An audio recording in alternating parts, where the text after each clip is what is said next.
Korean potato balls எப்படி செய்கிறதுன்னு பார்க்கலாம். ரொம்ப டேஸ்டியாக இருக்கும், சூப்பராக இருக்கும். சவுண்டு கேட்டிருப்பீங்க. நல்ல க்ரன்ச்சியாக இருக்கும். குழந்தைங்கள்லேருந்து பெரியவங்க வரைக்கும் யார் வேணாலும் சாப்பிட்லாம். இப்போ வாங்க எப்படி ஈஸியாக பண்ணுறதுன்னு பார்க்கலாம். நான் வந்து ஒரு 3 உருளைக்கிழங்க பாதியாக இந்த மாதிரி கட் பண்ணி போட்டு ஒரு குக்கரில் 2 விசில் விட்டு எடுத்துக்கோங்க.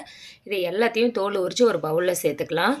எல்லாத்தையும் நல்லா சேர்த்ததுக்கு அப்புறமா ஒரு கரண்டியால் அப்படி இல்லைன்னா ஒரு மேஷரால் நல்லா இந்த மாதிரி மசிச்சு விட்டுக்கோங்க. சீறு கட்டி கூட இல்லாத மாதிரி மசிச்சு விட்டுக்கோங்க. 3 டேபிள் ஸ்பூன் அளவுக்கு கார்ன்ஃப்ளவர் சேர்த்துக்கோங்க. 1 டேபிள் ஸ்பூன் அளவுக்கு மிளகாய்த்தூள், இஞ்சி பூண்டு விழுது, உப்பு, கூடவே கொத்தமல்லி இது எல்லாத்தையும் சேர்த்துட்டு நல்லா மிக்ஸ் பண்ணி எடுத்துக்கோங்க. கொஞ்சம் கூட தண்ணி சேர்க்கவே கூடாது. கையில் கொஞ்சமாக வந்து எண்ணெயை தடவிட்டு இந்த மாதிரி சின்ன சின்னதாக ஒரு பால்ஸை எடுத்துக்கோங்க. அவ்வளோதான், சூப்பரான உருண்டைகள் எல்லாமே ரெடி ஆகிடுச்சு. மீடியம் ஃப்ளேம் ஆயிலில் இந்த மாதிரி ஃப்ரை பண்ணி எடுத்திங்கன்னா சூப்பரான டேஸ்டியான பொட்டேட்டோ பால்ஸ் ரெடி ஆகிடும். ஈவினிங் ஸ்கூல்லேருந்து வரக்கூடிய பிள்ளைங்களுக்கு இந்த மாதிரி செஞ்சு கொடுத்தீங்கன்னா நல்லாவே விரும்பி சாப்பிடுவாங்க. செஞ்சு பார்த்துட்டு சப்ஸ்கிரைப் பண்ணுங்கள்.